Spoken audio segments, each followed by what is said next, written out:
Okay, so welcome back. Today we're going to be going over April 24th's classwork. I know it's a long time ago, but just catching up on work. And so we're trying to find today the moment of inertia of a disk and of a sphere using calculus. And so we know that the integral is, or the moment of inertia is I equals the integral r squared dm. And also just the relationship between mass, density, and volume. We know that density equals mass over volume. And since this is a disk and it's a we're assuming that it's infinitely thin, but super thin. So it's a two-dimensional shape essentially. And so it's going to be the density equals m. And since it's a disk in a circular shape, it's going to be pi r squared. Pi r squared. And so we know that the area equals pi r squared. And so if you derive that, it should be 2 pi r d r. And so you may ask, oh, Andrew, why are you solving out for this already? Well, I guess I'll demonstrate that later. Or I can demonstrate that right now, where P or M equals V times the density. And so the derivative, so since we have this equation right here where the inertia equals the integral of r squared dm, we should get, or we need to know what dm is first. And so let's differentiate both sides. And you should get, first actually, before we do that, let's make it equal VA, or VDA, sorry. Or VA, and then dm is going to equal dA. And so once we have that, we can just, like I mentioned earlier, this dA is going to equal 2 pi r dr. So 2 pi r dr. And for you to really understand these concepts, I'm under the assumption that you guys have already taken Calc 1 and Calc 2. And so you guys know how to integrate, how to differentiate, and get these values. And so now that we have the m, let's plug it into our original equation where we have inertia equals r squared and then 2 pi r dr and density. But since we know that density is gonna essentially, you could look at it as a coefficient, you could bring it out here, right here. It's a constant. And so r squared, and then you can combine the two values, so it should be 2 pi r to the power of 3 dr. And so now this is the integral of a disk, and now that we have everything, we just need to know what our starting and endpoints are to get that definite integral. And so those values are going to be r and 0, 2 pi r, so it should be 2 pi r to the power of 3 dr. And so now once we have this equation here, we can actually now start integrating. And so once we keep integrating, we raise it to the power of 4. So 2 to the power r to the power of 4, 2 pi r to the power of 4, divided by 4, and then r0. And so you would plug in r into this big R into this small r right here, and then you would subtract that by plugging 0 into this r right here. But since 0 divided by anything is going to be 0, right? And so you don't have to worry about that second part. And so the answer is going to come out to density times PR4 over 2. Why? Because it cancels out like this. And so that's what we have. And so we have this density, we have P, we have R, power 4, we had over 2. But we want to simplify that further. And what we did earlier at the very beginning is the density equals the mass over pi r squared, which is our quote-unquote volume. Because like I mentioned, we're viewing it as a very, very, very thin slice, so there is no height.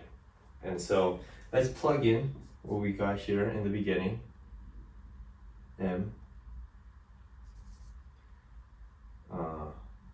over pi r squared times pi power 4 over 2.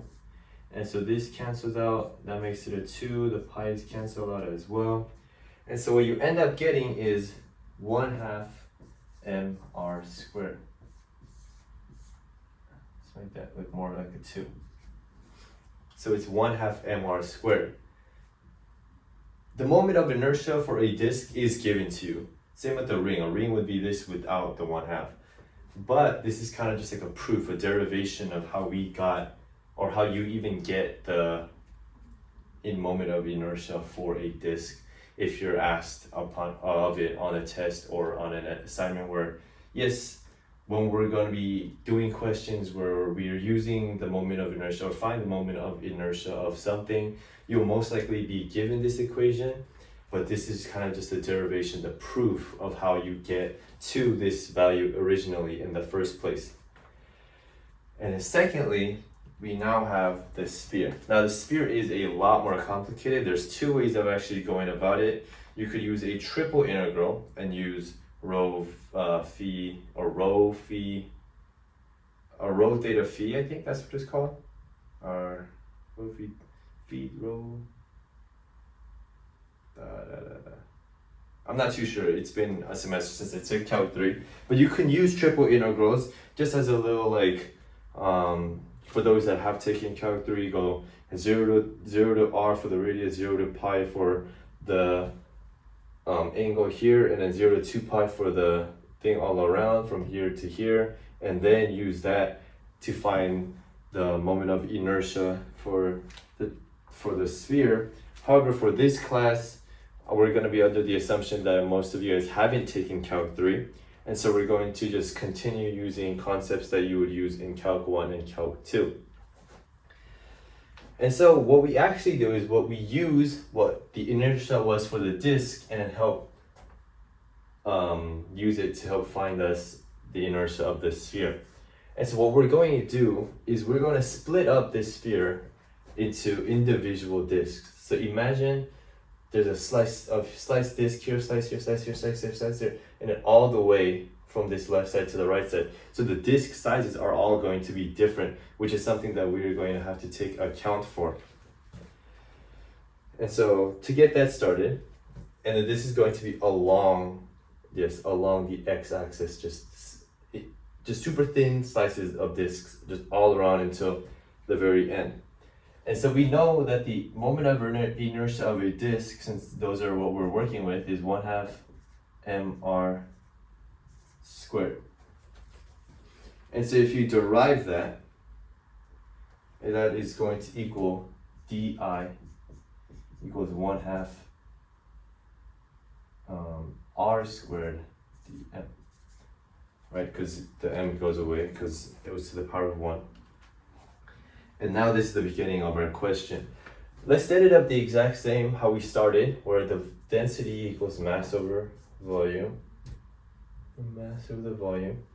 Now for the volume of a sphere, you guys should, or it's a given, something that you'll learn. It's 4 over 3 pi r to the power of 3.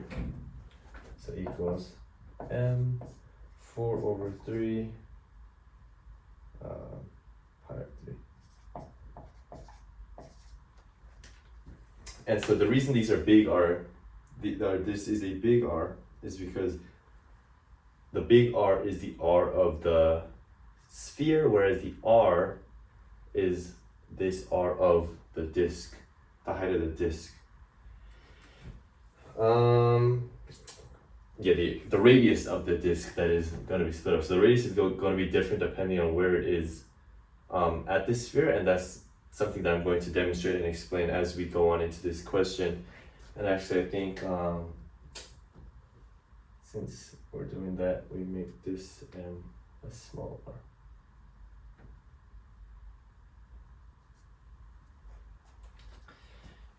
And so now that we have that, let's also, same thing we did here, get the dm.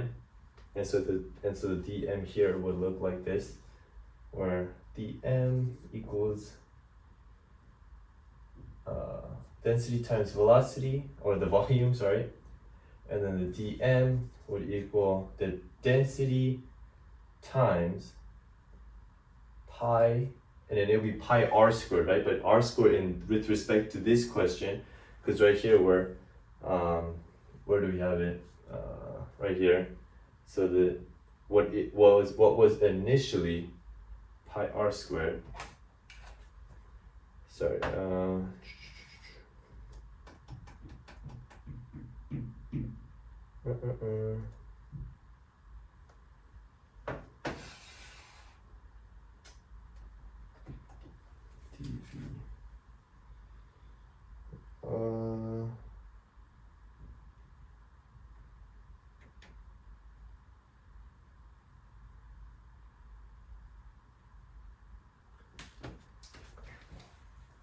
Sorry. Now, actually, what we're supposed to do first is get the velocity, or the volume is v equal pi r squared, and the dv of this would be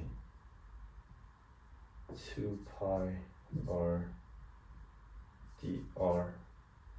But then since we need to do with respect to the question, it would be dv equals pi r squared over dx.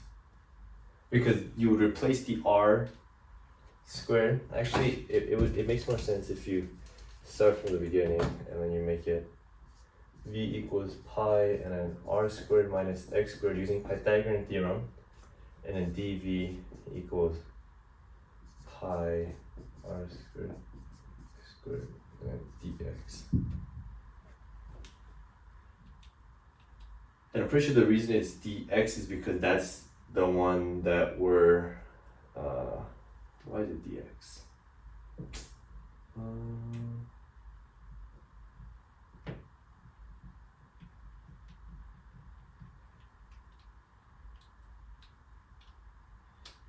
And the reason it's x is because the volume changes depending on the change of x, or how far away it is from the center, or how far out it is.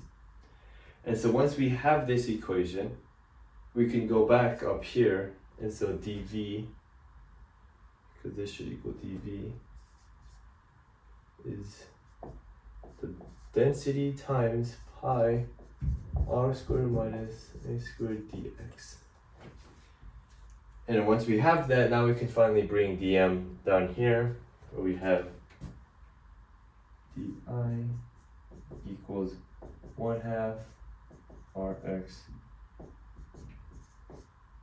And then since it's a square, we're gonna write it twice. Or not write it twice, dm first. Let's write dm first, sorry. We don't write it twice. R squared would be that, and then dm equals this.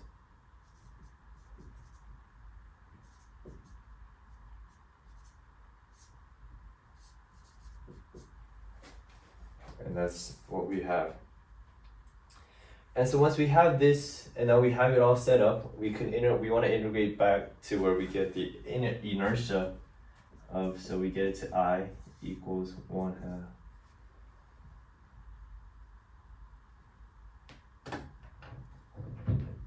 And you could simplify this by having it equal 1/2 and pi density, and since you have two of these, like I mentioned earlier, you just square it.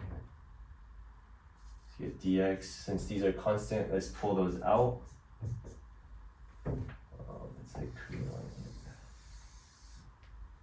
and so you have 1/2 pi times, or with the integral, r squared minus x squared dx.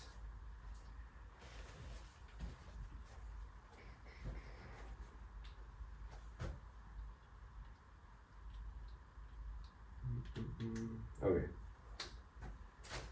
And so now, when you look at this and you look at the bounds, right? You look at the bounds of this integral, and it's from 0 to r. But if you really think about it, that's only half of the sphere. We're not accounting for the other half of the sphere. And so there is another way of integrating it, but the easiest way to integrate this would just be to multiply, or the easiest way of going about solving this question would just be to multiply it by 2. Since the volume on one side should equal the other, assuming that it's an actual sphere, a perfect sphere. And so we can just multiply this by 2, so 2, or let's just put the 2 out here, and that would cancel out, and then you would get density times pi, the bounds, and r squared minus x squared dx. And to kind of just go, recap and go over what we did, we have density equals mass over velocity, or the volume, sorry, and the mass over the volume of the sphere. And we said we needed to get dv in order to get the dm, and so v equals pi r squared of the disk. But with respect to our question, pi and then r squared using Pythagorean theorem is the big R squared minus x squared, and then dv, that's just gonna be dx. And so you have dv, and once you have dv, you could plug this into the dm equation, where you get dm equals the density times the dv. And you get this, plug it into our di equation, and then once you have your di equation, you integrate it back because we want to get back to the moment of inertia. And you want to multiply it by 2 because what we're accounting for from 0 to r, from here to here, is only half of the sphere. If you wanted the entire thing, it would be negative r to r, but integrating that is a lot more complicated because now you're not working with the 0 anymore. So instead what we do is just multiply by 2 because we know, and we're assuming that the volume of the left side of the sphere is going to equal the volume of the right side, or the volume of the right side of the sphere is going to equal the left. And so once we have that, I mean, it's just kind of basic calculus, almost as if it's algebra, where we have equals, and these are constants, so they stay outside of the integral. And I forgot to put this power of 2 here, I think.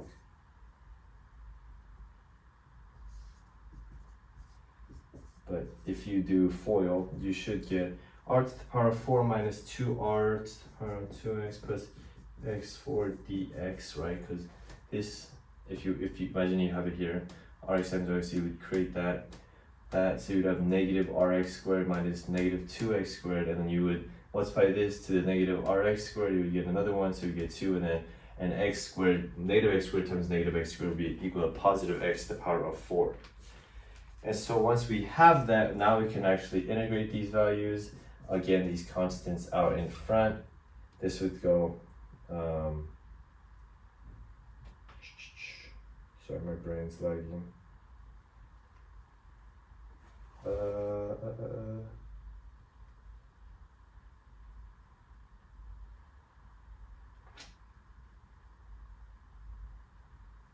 Yeah, and so r to the power of 4.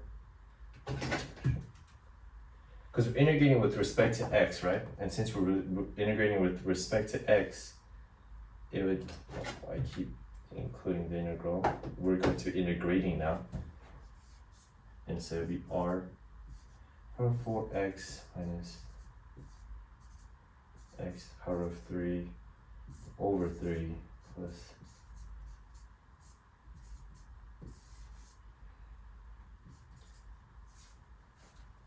and so once we have that, let's plug in our r's, but since it's 0, what we're subtracting it by is going to be 0, so it's not going to affect this, so we only need to input the numbers for the big R, which is going to come out to,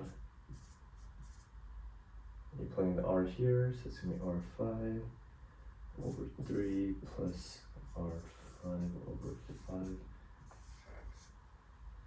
So once we have that, I really need to get low now. We want them all to have a least common denominator between the two since we're adding fractions. And so once you add them up, you should get 8r power 5 because they're all the same. And you would get over 15. Because you would multiply by 3, and you would multiply by 5, multiply by 15. So we go 15 minus 10 plus 3. 15 minus 10 plus 3 will be 5 plus 3 is 8. And once we have that value, we are able to get our density that we found in the very beginning. So it's m all over the volume, mass over the 4 pi r squared. And since it's 4 over 3, I'll put the 3 up top along with the pi times 8. 15.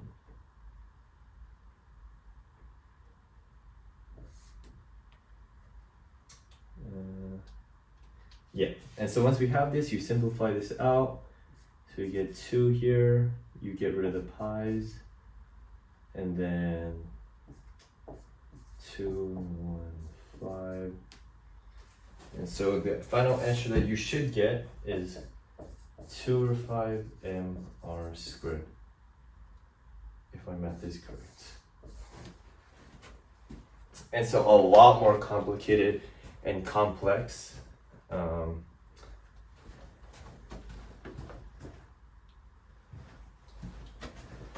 Had to make sure we're still recording because it's a long video, where initially when we find the inertia of the disk, we just need to use the equation, get dm using density dA, and dA is very simple because you're finding the derivative of pi r squared, which is just going to be 2 pi r dr. And once you have that, you plug that in, very simple integrals, very simple calculus, you get your 1/2 mr squared. Now honestly, the calculations, the integral of this is not that hard. It's just a lot more work. The one thing and the real conceptual thing that you need to understand is, how am I going to find the moment of inertia of the sphere? And what we decided to do was split up the sphere in which it's individual disks from here to here, or r to negative r, but in our case we went 0 to r and then multiplied it by 2.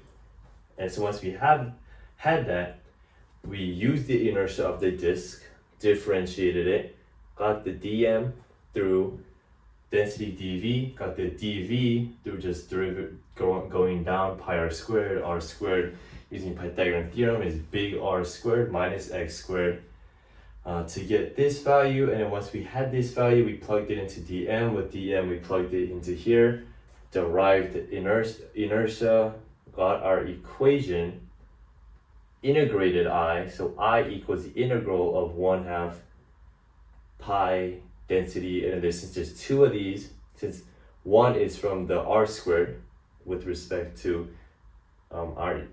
the way we set up the question, which is r squared minus x squared, big R squared minus x squared, and then a density times pi through our dm, from our dm, plug that in, got a square, and then from there it's barbecue chicken, plug out the take out the constants, integrate or expand first, and then set the bounds, integrate, very easy integration with respect to x, get r squared plus 4, this blah blah blah, plug in the r, since it's 0 you don't have to worry about it, it's because all of these end up coming out to 0, and you get 8 r5, make sure the density, you don't forget to, or you make sure you don't just leave it in there, you actually use the density that you found at the beginning, plug it back in, you get 2 over 5 mr squared. And so that's what I have for you guys. Thank you, and I'll see you guys on the next week, or this week's video, or last week's video, or last week's video technically, but yeah, thank you.